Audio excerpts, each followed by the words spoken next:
Tervetuloa Näköalapaikalle. Tänäänkin me puhutaan keksimisestä, keksinnöistä ja innovaatioista. Edellisessä jaksossa me puhuttiin Jeren kanssa matkasta keksijäksi ja mitä keksiminen merkitsee sulle. Me päästiin tosi hyvään alkuun ja silloin mulle tuli ainakin, ja oikeastaan meille molemmille tuli ajatus, että ei me tätä meidän keskustelua voida tähän jättää. Sen verran mielenkiintoinen aihe, että tehdään ainakin muutama jakso lisää yhdessä.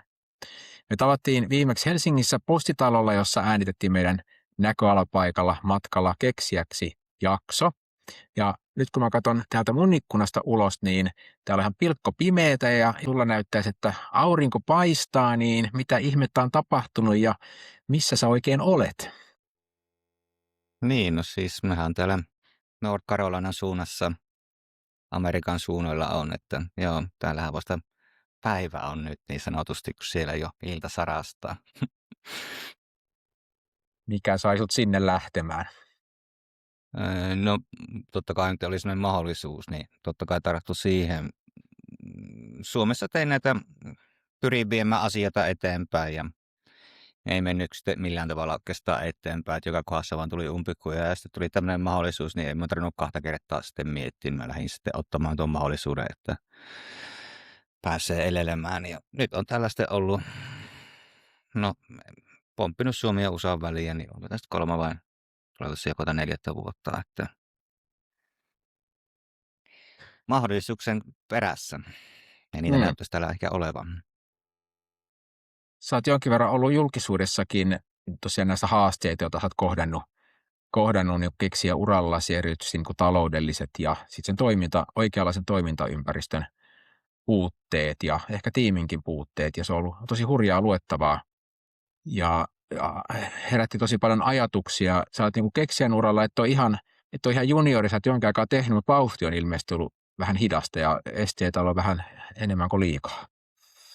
Niin, no siis periaatteessa näitä keksintähommia on tehnyt jo hyvinkin aktiivisesti 10 vuotta, mutta sitten kun laittoi Suomessa tämän firman pystyyn, niin pakko sanoa, että kyllä kaikki melkein pysähtyi kuin seinään. Se vaan meni niiden papereiden ja ihmetellessä ja yrittää rahaa saada ja kaikennäköisten lupausten, mitä sanottiin, että on tätä ja tuota ja sitten todeten monen vuoden jälkeen, leipäjonojen jälkeen, että ei sillä ollut oikeasti yhtään mitään. Että, tietysti on näitä, haluan mainita myös startup näitä tapoja lähteä, mutta minun mielestäni pitää olla muitakin tapoja edetä näissä asioissa.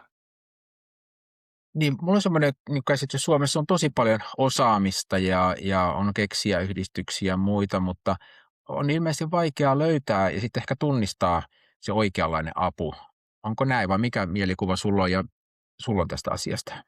No mä en tiedä, onko Suomi erkautunut niin paljon tässä keksijän maailmasta jo tyyliin, että ainakin minusta tuntuu, että semmoista niin kuin ihan konkreettista apua ei ollut edes olemassa. Ne vaan puhuu niitä sloganeita, mitä lukee näissä näitä yritysstarttille lippulapuissa ja näissä, mutta eihän se päde millään tavalla keksijää elämään, niin semmoista konkreettista oikeita neuvoa, jos ei puhuta näistä startupista, että sinun pitää nyt mennä myymään siilos heti jo sijoittajille tämmöistä, niin ei oikeasti ole mitään muuta neuvoa kuin tuota, että pitäisi saman tien olla sitten niin kuin hattukourassa ja myymässä sielussa ja intohimoissa ja kaikki tyyli jollekin, että ei vaan ollut semmoista. Se on se tapa tavallaan Suomessa edetä ja minä taas itse olen halunnut kyllä katsoa vähän eri tavalla tämä homma ja semmoisen ei sitten löytynyt tukea, että Niin, sä pääsit jopa yrityksenkin Suomessa perustamaan, että sait siihen neuvoja ja se on aikamoinen oma polkunsa, kun yrityksen perustaa, niin siinä sulkee aika paljon ovia takanaan. Joo, ja siis se oli ensimmäinen ohje, että laittaa yritys pystyyn. Ei mulla ollut edes ajatusta, olen käynyt monia yrityskursseja ja näitä tiedä, mitä se niin kuin teoriassa on, mutta ei mulla ole siitä käytännössä tarvitse ollut laittaa. Mutta se oli ihan ensimmäinen ohje että ely-puolelta, että yritys pystyy, ihan suoraan yritys pystyy. Niin mun mielestä se oli vähän niin kuin tosi huono ohje, että pitäisi ensin kyllä rakennella niin kuin kaikki bisnesideat. Ja niin kuin on perusyrityskurssilla, niin siihen tyyliin, että ei heti tuputeta semmoiseen. Tai mitä minä sain, siis uskon, että saa monet kyllä hyviä ohjeistuksia, mutta mitä minä itse omalla puolella sain, niin ne oli vaan tämmöistä, että suuri yritysten kelkkaa heti ja vastaavaa ja sijoittajien kelkkaa ja luovu kaikesta. Että ei saa annettu vaihtoehtoa, että hei, ei tässä itse yrittäisit lähteä tekemään asioita tai ohjeistusta. Ja sitä kuunteli vähän niin kuin tyhmänä, sinisilmäisenä, että kun ei ollut tietoa vielä asioista. Niin sitten se alkoikin, no Suomen yrittämisen aika niin ollut kaikkein hidainta kehitysaikaa papereiden takia ja rahallisuuden takia ja henkisen jaksamisen takia. Onhan mulla vieläkin itse asiassa yritys, mutta se on käytännössä niin kuin sileä jo. Niin ja kyllä varmaan se yrityksen aika jossain kohtaa tulee tai yritysyhteistyöt, mutta varmaankin se ajoitus on tärkeä, oikea ajoitus, ei liian varhainen ja erityisesti jos on tukia tai muuta sellaista viitekehystä, missä toimii, niin voi olla, että se yrityksen perustaminen sitten sulkee vain jotain ovia ja aiheuttaa turhaa byrokratiaa ja hämminkiä siinä, eikä pääse rauhassa keskittymään siihen oman keksintönsä kehittämiseen. Niin, kun Suomessahan on se, että kun laitat yrityksen pystyyn, niin lähtee tosiaan ne kaikki tuet. Että sen takia mun mielestä yritys pitäisi ollakin, että se, niin kuin, nyt esim. Minä teen tuotteita ja näitä, ja periaatteessa nyt pitäisi laittaa yritys pystyyn, mutta mä laitan se lutsi tänne USAn suuntaan, koska no, mä oon jo tarpeeksi saanut nenilleen siellä Suomen suunnalla, niin se, että niin kuin, heti kun laitat yrityksen pystyyn, niin keksijähän ei saa edes starttirahaakaan tyyliä. Tai ainakaan minä en saanut. Minä olen saanut valtiolta pennikä tyyliä. Seuraava ohjaus on kumminkin laittaa yritystä. Kyllä se nyt jotain on hyvin pahasti vialla tyyliä. Et sen takia tässä nyt onkin meilläkin itse esiin se kansalaisaloite, että niin kuin valtion puolelta tulisi tämä niin kuin taataan tasalaatuinen ammattitasoinen ohjeistus tai polku mitenkään lähtee etenemään, eikä semmoisia, joilla ei ole mitään kokemusta, koska ne on ihan katastrofisia. Mulla on semmoisia tullut itsellä matkan varrella ja ne on tullut kalliita ja vienyt aikaa ja rahaa ja kaikkea näitä. Että sitä tässä yrittää ajaa, että saa sitä. Kyllä se tieto on se kaikkein tärkeä, sitten tulee rahaa, mutta se ei kumppaakaan ole, niin on heikolla vesillä. Mm. Joo, tosiaan sä oot ollut aloitteellinen tai aloitteentekijä siellä kansalaisaloitteessa yksityishenkilön tukimallin uudistamisesta ja henkilökohtaisesta niin kokemuksien kautta. Ja se on ollut hieno aloite ja hieno hanke, koska se on avannut kyllä keskustelua niin pohtimaan sitä, että mitä mahdollisuuksia on pärjätä ja viedä asioita eteenpäin. Mielenkiintoista on se, että sähän oot keksijä, mutta eihän sellaista ammattinimikettä kuin keksijä olemassakaan. Pitäisikö olla? Auttaisiko se? Niin, koska kaikki mieltä, kun Suomessa ei tavallaan ole keksijöitä, että kaikki pitäisi olla niin kuin, tuotekehittelijöitä tai tämmöisiä insinöörejä yritysten alla.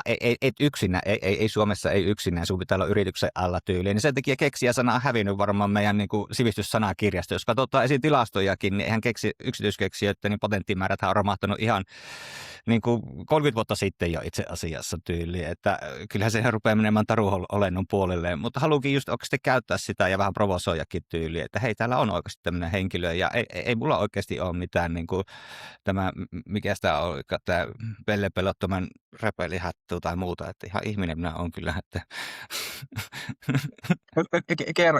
Kerro nyt, mikä sinä olet keksijä, niin mikä on Jere keksijä, niin mikä tekee sinusta keksijä? Varmasti niin kuin kuulijoita ja katselijoita kiinnostaa kuulla, että mikä on Jere Nevalainen keksijä. Niin, no mä siis silleen, niin kuin, jos minä lähden hirmu sanotaan vaan filosofisesti lyhyesti tyyliin, että varmaan keksijän normaalimisen ero on se, että kaikilla on visioita, mutta keksijä tai kenellä on itsepintaisuutta, niin menee toteuttamaan se asian tyyliin. Että siinä kai se on. Ja sitten kun se rupeaa toteuttamaan, niin huomaakin, että se on minkälainen sudenkuoppa ongelmia ja muita ja vastaavaa. Että siitä sitä kouluttaa itse itsensä tyyliin. Mutta niin kuin sanoisin, että se on se suuri ero, että moni haaveilee, moni sanoo, hyvin harva rupeaa tekemään. Siksi hyvin harva moni tietää oikeasti, miten hankala se on, kun rupeaa tekemään, niin sitten vasta ymmärretään, että okei, no joo, tätä se tarkoittaakin tyyli, että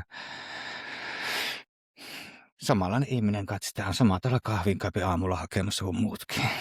Ja kyllä mä sussa tunnistan sinnikkyyttä kyllä, että moni olisi jo aikoja sitten luovuttanut ja näet kyllä valoa varmasti siellä edessä ja ongelmista sitten löydät tietynlaista energiaa, eikö niin, että päästä eteenpäin, löytää ratkaisu. Eikö kuitenkin keksijän luonteeseen kuulu se, että ongelmat on tehty ratkaistaviksi vai? Niin, no siis, nimenomaan tyylin. Tai sitten itse kun puhutaan keksinnöistä, niin kysymys kuuluukin, että voiko tämä ratkaista tyyliin, että koska se on keksintö kumminkin. Että aika usein kyllä mulla on semmoinen jo visiotyyli, että sen teoreettisesti pitäisi toimia, että mä lähden ihan ampumalla kokeilemaan. Itse asiassa minun keksinnöthän perustuu aina tyyliin, että mitä mä itse tarviin tai käytän. se oli ihan näin yksinkertaisesti, että en mä rupea niin kuin miettimään, että mitä joku toisella puolella maapalloa tarvii tai joku henkilö johonkin tiettyyn juttuun. Että kyllä se pääsääntöisesti on ihan omakohtaisiin juttuihin, mihin tarvii, niin tekee. Ja sitten huomaa, että muut tarvii sitä, niin sehän on keksintöjä ja hyödyllinen tyyli. Että pyrin siihen, että siinä on aina joku käytännöllinen asia tyyli, että on mulla vähän näitä taidekipuolen tyyli, niin kuin esim. Tämä tyyli, niin tämähän on vaan säilytyslokerikko, mutta se on säilytyslokerikko, ei pelkästään taidehomma, vaan säilytyslokerikko. Siinä yrittää joku saada kanssa tyyliin. Tuo on ehkä vähiten keksintö, mutta jostain pitää sitä rahaa saada, niin tämä on kato se valoa nähdä tunnelin päässä. Niin kuin, voisiko sanoa erois kanssa se, että kun en minä oikein osaa luovuttaa edes, niin se aina kun osuu seinään, niin se on vaan umpikun ja sille tielle, että katsotaan sitä, missä se seuraava polku on. Että ja pitää tykätä ongelmien ratkaisemista, sehän se on se ehkä kaiken ydin. Kyllä. Mitä sulla on työn alla? Näytit tuon yhden rasian. Se on ilmeisesti, mä oon kuullut sun kanssa puhuttu aikaisemmin, niin 3D-tulostettu säilytysrasia, pelimerkki näköinen. Mitä muita? Näytä vähän sitä, kerro vähän siitä. Niin, no siis nämä oli just niitä, kun tosiaan kun tulen niille tarpeeksi rupeamaan miettimään, että mistä saapi rahaa, ja pääsin katsomaan Edge-kauppaa, ja siellä myyvää hyvinkin yksinkertaisia asioita, ja no rahaa, tämä on ihan rahaprojektityyli, ja viitenin mielestä tämä nyt ihan cool, ja muutkin on tykännyt tyyliin, niin näitä nytkin tulosti jauhaa tuolla alakerrassa. Ei ole nyt vielä tänne Jenkkilään tullut mitään tarkoitin 3D-farmia, mutta itse asiassa se on tarkoitus rakentaa kyllä pikkuhiljaa, että se on osa toisiakin protoja, mutta noita ei oikein pysty näyttämään, että niissä pitää vähän miettiä noita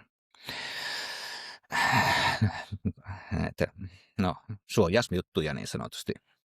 Kyllä, ja tässä oikeastaan kaikille vinkki niille, jotka keksii asioita, niin se, että keksintöhän pitää olla uusi, jotta se on suojattavissa, niin malttia keksintöjen esittelemiseen, jos siellä löytyy jotain sellaista, mikä on selvästi uniikkia, niin silloin se suojauspolkua kannattaa miettiä, mutta haastehan siinä tietysti on siinä suojauksessa, että se maksaa, ja vaikka sen ensierän siitä, vaikkapa patenttihakemuksen laatimisesta olisi vielä varaa maksaakin, mutta sitten vuoden sisällä tulee vielä enemmän kustannuksia, niin jos siinä kohtaa se rahoitus loppuu, niin sitten se on niin kuin vielä pahemmin se peli menetetty. Eli se ajoittaminen joutuu aika pitkään varmaan pöytälaatikossa pitämään niitä, vähän turhankin pitkään niitä omia keksintöjään. Sullakin Niin, useampi varmaan siellä on.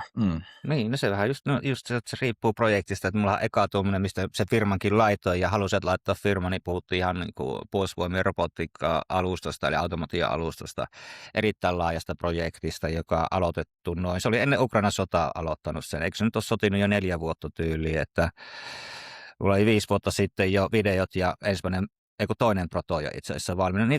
Niin, siis silloinhan kun se Ukrainan sota alkoi, niin minähän samaan aikaan kävin Puolustusvoimien kanssa juttelemassa. Että mulla oli jo toinen proto siinä vaiheessa valmis ja edelleenkään ei näe päivänvaloa, koska ei rahollisuutta ole siihen, vaikka on suosittelukirjeet. Oliko se nyt maanpuolustuskorkeakoulusta, että nämä on, se riippuu projektista. Sitä nyt, mikä tässä vieressä on tämä uusin projekti, niin ehkä tässä itsekin oppinut sen, että vaikka olisikin taittoa, niin moni tarvitsee tiimiä ja valtsin rahaa. Siis se Puolustusvoimien projekti, niin sehän on niin kuin miljoona projekti, että ei sitä, se on jo tavallaan stopattu. Se on sitten, kun on sitä rahaa, niin projekti, mutta sitten on menty koko ajan halvempaa ja nyt pitää miettiä sitten, että kun jos menee omaa polkuun, niin kun puhut kämppinä itse mennä tämän, niin tähän tuotteita, jotka tulee mahdollisimman nopeasti ulos 3D-tulostimista ja mahdollisimman paljon tehdä rahaa sillä. Kerro, tuo on tosi mielenkiintoinen 4 vuotta ollut pöytälaatikossa sulle niin kuin todellinen keksintö, jolla olisi niin kuin merkittävää käyttöä ja taloudellista niin kuin hyötyä sekä sinulle että varmasti niin kuin yhteiskunnallekin. Niin ihan jos karkeasti, niin miten sun mielestä sen polun olisi pitänyt mennä silloin eteenpäin, jotta se olisi niin kuin edennyt? Mitä sä olisi tarvinnut siinä kohtaa?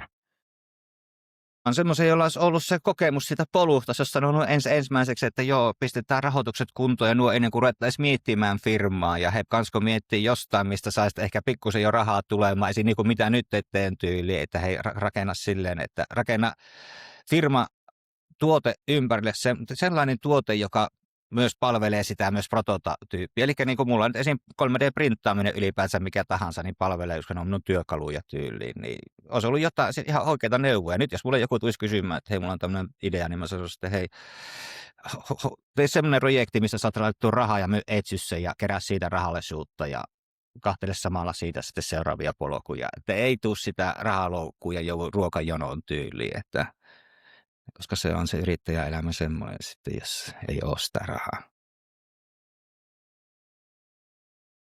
Joo, tosi isosti onnea nyt sun uudelle polulle siellä uudella mantereella ja aivan varmasti niin halutaan seurata, mitä sulle sinne kuuluu ja miten siellä asiat etenee ja niin kuin me ollaan puhuttukin, muutama jakso varmasti sun kanssa yhdessä tehdään ja seurataan sun keksijän uraa ja tavoitteena on varmaankin ja varmasti tässäkin jaksossa niin kuulijat saanut vinkkejä sitten tietyistä asioista ja toivottavasti saadaan nostettua sitä keksijän arvostusta, yleensä tietoisuutta siitä, että on sellainen ammattiryhmä kuin keksijät. Tietoisuus ensin ja sen jälkeen arvostus ja kyllä tämä on, että tämä vaatii tukea, oikeanlaista apua ja tukea, jotta saadaan sitten näitä hankkeita eteenpäin. Osaamista varmaan Suomessa paljon on, mutta se on aika lailla pirstoutunutta ja välillä ehkä vaikeasti löydettävissä ja sen oikean avun tunnistaminenkin saattaa olla joskus vaikeaa. Mutta mulla olisi semmoinen ehdotus, että nyt oli kiva kuulla sun tämän hetken kuulumiset siellä voitaisiin seuraavassa jaksossa sitten lisää jutella siitä sun tulevaisuuden ja ehkä semmoisia, jos sä oot löytänyt jo sieltä jotain semmoisia tiimejä tai sidosryhmiä tai kanavia, missä sä voit näitä sun seuraavia hankkeita edistää, niin sovitaanko, että seuraavassa jaksossa jutellaan niistä lisää? Ja tehdään tälleen näin. Joo, kiitoksia sulle Jere ja kiitoksia kaikille, jotka olivat kuuntelemassa ja katselemassa meidän tätä jaksoa ja keksimisestä jälleen sitten seuraavassa osassa. Kiitoksia.